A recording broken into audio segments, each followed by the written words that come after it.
Welcome to LiveDaf, your online Daf Yomi Shir.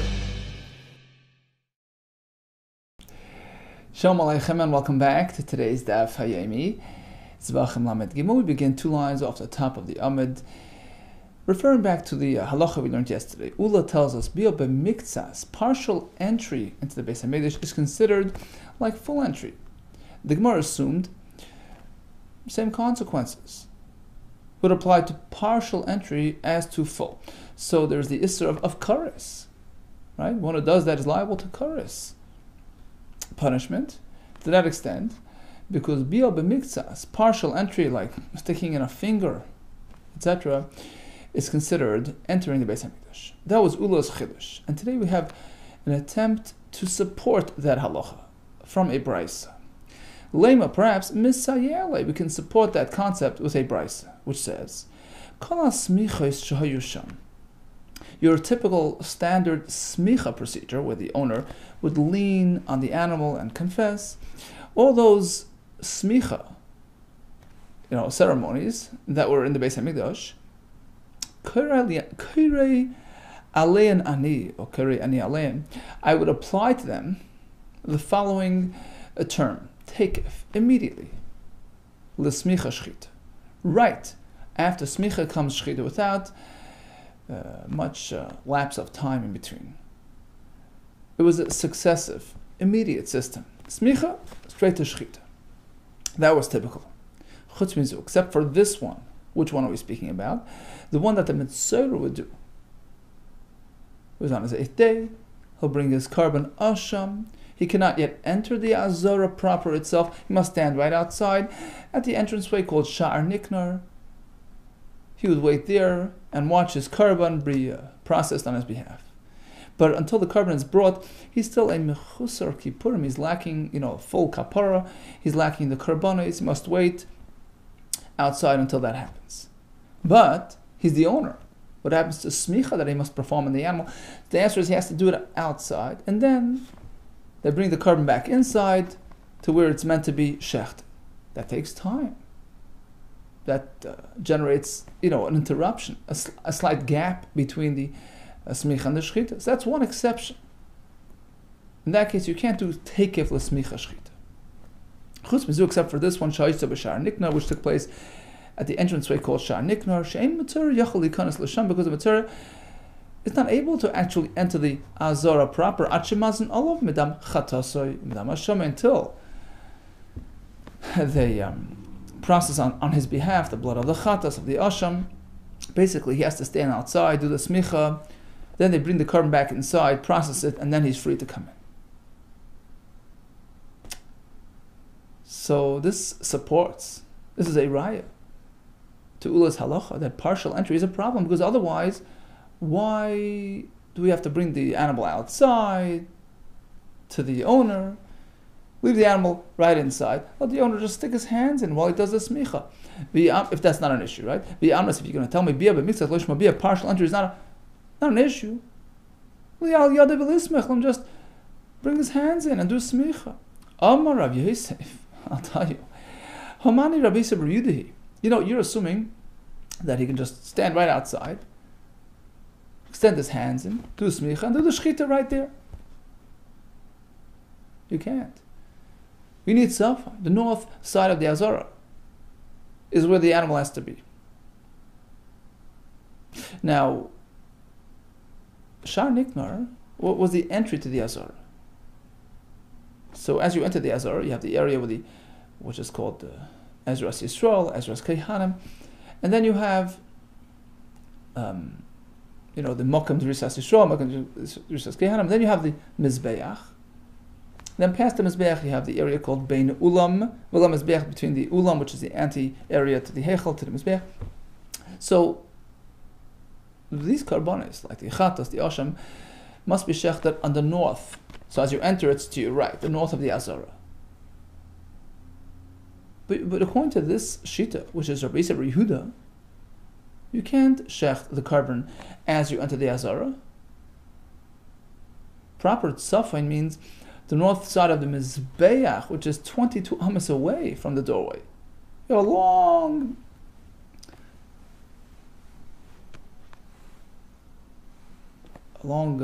trip to get to the proper area. So it's not going to be takef. So even if he sticks his hands in, even if he does smicha right then and there, you got a long trip to get to the area of the shechita. Hamani Rabbi Yossi, Rabbi Yudahi, the Amor who says merchak tzafin, that only the north section on the right of the mizbeach, which is merchak, which is at a distance from the entry to the Azara, full 22 amas, is qualified for the shechita of the asham and the chatas. So that interferes with the tekev l'smicha shechita. So this is one exception to the rule. Here you're not going to have it. Smicha immediately followed by shechita, because of the time that it takes to transport the animal to the right location. Asks the Gemara, what's the problem? Just have the mitzvah go around the outside of the Azara and make him a little side door, so he can stick his hands in, lean on the animal, which is positioned in the exact right place, to the right of the mizbeach. Well, the Avad Pishpish, Abaye, Rava, they both answered. They both say you can't just renovate the Beis Hamikdash at will. It was all precisely and accurately described by Hashem. Hakoil b'chsav miyad Hashem alai hiskel. So David HaMelech speaking. Kol melechas atam. So you can't just tinker with the structure of Beis Hamikdash. Igad Yamar, there's another version of a teretz to this question. If partial entry is not an issue, why bring the animal outside? Just stick your hands in. Amar Rav Yosef, you can't just do it with your hands. Smicha requires full effort, your full weight. Most of your body has to lean on the animal, so you can't just stand outside and do it from a distance. Amar Rav Yosef kala soimech. One of those smicha properly, roishe biruah machnes. It's the head, it's most of the body that's involved. And that he can't do because he's still Mechusar Kippur. My time of why? Why Rosh and Rubai? Kol koicha be'inan. Full force, his full effort is required. So it's impossible to do it from the outside. So bottom line is, we thought we had a raya, from the halacha that says that the Metzeres, Smicha, takes place a while before the Shechita because he's here and the Shechita is there. What's the problem? Just stick your hands in. Apparently sticking your hands in is unacceptable because it's like entering the Azara. No, perhaps that's not the issue. The issue is because in any case you can't shech the carbon right here at the entry. You have to bring it over to the Mizbeach. Or the second shot would be because it's not just about partial entry. It has to be totally or mostly on the animal. That certainly is impossible because he's tummy. So in conclusion, we're not going to fulfill the requirement of tekev l'smicha shechita when it comes to the asham of the mitzvah for the reasons we just explained. So the question is like this: how could we, do away with a requirement, with something which is presumably critical to the process of the asham? Michael Savar, this Tana, what does he hold? If he holds smichas asham mitzvah deraisa, that menat Torah.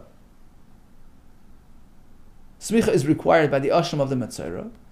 That's first of all. And the second requirement, this general directive of a tekev l'smicha shechita. Smicha shechita must take place with utmost close proximity, time-wise. That's also deraisa. So then, the fact that Torah tells him to bring an asham, evidently, that's because he's allowed to go in and do smicha. I mean, there's no other way to do it right. Le'el v'lismich lehed, they'll just go smicha properly. The Chman Amar Torah told him to do that. Go into the Azara and do smicha. You're right. Torah should be able to do it, but there's a concern with the Rabbanon Gzera Shamayar B'Psias. He might take an extra, step, an extra walk, an unnecessary detour, and then he's in trouble. So technically, he can really just go in strictly for the smicha and quickly leave, but he might get distracted. So we want him outside. There's another version of this teretz. The first halacha is required in Torah. He has to do smicha. But the second halacha v'tekel l'smicha shchita, the idea that it has to be right next to the shchita lav d'oraisa, that's not menat Torah. So we can do away with that. We can suspend that requirement in this case. Meisvei, here comes a kasha. V'samach v'shachat. Right? We had the brisa yesterday. Pasuk says v'samach, do the smicha. Next pasuk says v'shachat, do the shchita. When we connect, we compare the two processes. We say ma smicha b'tohar, just like smicha must be done by a tohar. Why? We'll see in a minute. Av shchita b'tohar, likewise shchita must be performed by a person who's tohar. Now, how do we know that smicha must be performed by a tohar? The Gemara is assuming because since smicha must take place right immediately before the shchita, without any lapse of time in between, and the shchita must take place inside, of course. So certainly the smicha, which is inside, must be performed by a tohar. Right? That's apparently the basis for this correlation. However, if you're going to tell me that the idea of takef, immediacy, is not menat Torah, so technically menat Torah, b'tmein nami mishkachal, you can do smicha with a tamei outside and bring the animal inside. Ela efachi, right? Let's switch around the brisa. We're going to modify our teretz that we posed earlier. We had said that the smicha requirement for the asham is menat Torah, for the asham mitzvah, but the smicha, take of the smicha shchita is not the raisa. We just disproved that. Just the opposite. Ela efach. So this relates back to our question earlier, right? We had the asham of the mitzvah where circumstantially he can't do the smicha right next to the shchita. Smicha is outside, the shchita is inside. The question was, well, look, if he's supposed to do it, do it. The Torah requires him, then he's allowed to go in and do it. We're going to switch around now with teretz. Smichas asham mitzvah lav d'oraisa.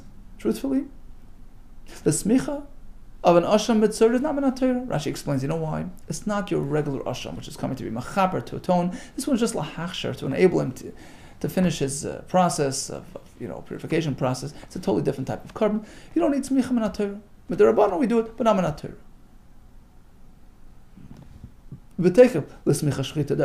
So although generally smicha must be done takef to shchita, right next to the shchita, that's menat Torah. But since the smicha of the asham to begin with is not menat Torah, so we can't allow him into the azara to do smicha. So inevitably he has to do it outside and then do the shchita inside. Okay, so again, Rav Ula had presented that bia b'mikdash shmo bia. We thought we had a raya from the story of Asham Mitzorah, which we sort of negated. But in any case, if you recall yesterday, we had a kasha on Ula. Ula says partial entries like full entry, and we assumed there's even kares involved. So why is it that, in that story with the Mitzorah, whose 8th day fell out on the Erev Pesach, we allow him in, even though he also became a Baal Keri, we let him stick his fingers in to get the blood of the korban, because korban Pesach, which carries a potential is a kares, if neglected willfully, so we see it's valuable, it's weighty, overrides the Tvul Yaim, his partial entry into the Azara. We allow him in to accommodate the korban Pesach. And the question was, what do you mean? Going to Ula, partial entry into the Azara is like full entry. It's like a Tvul Yaim entered the Azara. There's kares for that as well. So on both sides of the scale, you have a kares consideration. Why do we favor korban Pesach over, the Isra of entering the Azara when you're Tamei? Ravina Amar Lini Malkas Itmar. Making a mistake. Ula's chidush, a partial entry is considered full entry. Regarding a malchus, regarding a lav, it's a limited offense. It's not on the same level as full entry. There's no kares for that. In which case, the korban Pesach consideration is stronger and weightier, because that has a kares potential. Also, Rav and Amar Revo, when Ravin came, he quoted Revo that Rish Lakish actually never said that partial entry into the Azara is considered like full entry. No, he wasn't talking about entering. He was talking about touching. If one comes into contact with korban material, there's malchus. That was his point. A totally different topic, a different subject. it was with respect to a tummy touching kodesh, even though he's only touching partially, typically only touch with a finger, right? 2 fingers. There's still malchus for that.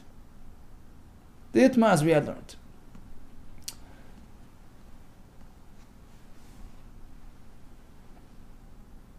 Right? So, tummy shenoga kodesh itmar. The itma, as we have learned. Tummy shenoga b'kodesh. A person who's impure touches a carbon, touches flesh of a carbon. Rish Lakish Amar, he gets malchus like it. Rabbi Yechon Amar, ain't like it, there's no malchus for that. Why? Rish Lakish Amar like, how do we know malchus? For touching a carbon when you're tummy. She shouldn't touch carbonis when she's tummy. There is malchus. Rabbi Yechon Amar, ain't like it, there's no malchus. How about truma? Because if that pasuk is talking about touching truma, which is a different topic. Rish Lakish asks the Gemara, according to him, this pasuk just quoted B'chal Kodesh Leisiga is coming to warn against touching a carbon when you're a tummy. Isn't it coming for something else totally different? It's needed asara lo eichel b'sar kodesh to warn a tummy against eating a carbon. The itma, as we have learned, asara lo eichel b'sar kodesh. Where is the warning? To warn a tummy against eating basar of kodesh. Rish Lakish Amar, this very pasuk b'chal kodesh leisiga. That's his opinion. Rabbi Yechon Amar, he has a different opinion. Tani Bardli quotes a chacham by the name of Bardla. Also, we learn from Gzera Shava to Masa to Masa, Bias Migdash. When one enters the Beis HaMikdash, the term V'tumasa is used, and there the Torah warns and punishes kares. And over here, regarding a tummy eating karbanis, it also says the lashon Tumasa. We connect Malahal, just like by entering the Mikdash, Anash v'Hizr, there is a warning and a punishment stated. Afkan Anash v'Hizr, likewise over here, regarding a person eating karbanis when he's tummy. Just like there's a punishment, there's a warning against it as well. But in any case, Rish Lakish uses the pasuk b'chal kodesh leisiga for this, to warn against eating. How could you use the same pasuk for warning against touching? Answers the Gemara. You can learn both from the same pasuk. You know why? Tummy shenoga b'kodesh, to warn against touching, but the apke rachmana b'lashon nagir. If the Torah is only speaking about eating, could have said eat. It used the lashon of touching. B'chal kodesh leisiga. That's coming to cover the isra of touching. Asar lahechel. What about the warning against eating? Because in this very same pasuk, we have a double reference. Which we're learning to mean eating. How? Because the pasuk continues, she shouldn't enter the mikdash when she's tummy. And we know that by entering the mikdash, there's kares. So likewise, the Isra of B'chal Siga, although literally it means don't touch, yeah, that's one thing. But it also addresses a more severe offense, which is similar, which is matching to the next offense mentioned in the pasuk, which is don't enter the mikdash, which carries the Issa kares, which touching carbon doesn't, right? So apparently, the pasuk is also including another offense of eating carbon when you're tummy, which that carries Issa kares, as we know from the other psukim. So we assume that the Torah is alluding to that as well. Hence, we have a warning against touching, eating, and entering the mikdash, all from the same pasuk. Tanaka was say the Rish Lakish. In fact, we have a raya from a brayso at the Rish Lakish. The source of a person eating karbanis betuma is from this pasuk. Siga ashar. This is a warning for a person whose tummy eats karbanis. You're telling me it's a warning for this fellow who's eating. Maybe it's limited to one who touches. So we have it next to entering the mikdash. Makish kodesh lemikdash. The pasuk is connecting something pertaining to the material of kachim to something pertaining to the Beis HaMikdash. Right? Kodesh leisiga, it's the carbon. But mikdash leisavai, don't enter the mikdash when you're tummy. And we connect. Ma mikdash. Just like the isra, the warning regarding the mikdash itself, is regarding an offense which carries a kares penalty. There's a loss of life involved. Av kodesh likewise. The warning regarding the kodesh material pertains to an activity which can generate loss of life. And that can't be just touching. There's no loss of life for that. It's eating. Av kodesh davar sheyesh ben tilas neshama, right? V'i benagev. It's merely referring to a fellow who's touching the carbon when he's tummy. Tilas neshama mi'ika. Since when? Does that involve loss of life? There's no curse for that. Ela b'achila, apparently it's covering one who's eating as well. And on that there's curse. One more piece, let's see. It says the Gemara, but we still need this pasuk for a different halacha. So it's unavailable. How could we say it's coming to warn against touching, against? It's coming to warn against a tamei who eats kodesh material before zrika. So even though it hadn't been fully processed, if he's tamei and he eats it, he gets cursed. Itmaz we have learned. Tamei she'achal b'sar kodesh fnei zrika. If a tamei eats basar of kodesh before the carbon was fully processed, before zrika.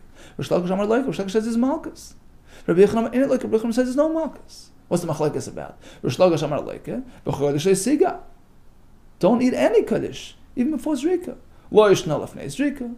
Lo yishna achas zrika. Whether it's before or after zrika doesn't make a difference. There's malchus. Rabbi Yochanan in it like Rabbi Yochanan says no, there's no malchus until the carbon is fully processed, and then he eats it when he's tummy. Then there's an issue. But before zrika, it's an unprocessed carbon because the Tani Bardla, as Bardla a minute ago presented for us. How do we even know the Isra of a tummy eating basar kodesh? We learn from the Zagzei or Shava, right? To Masay.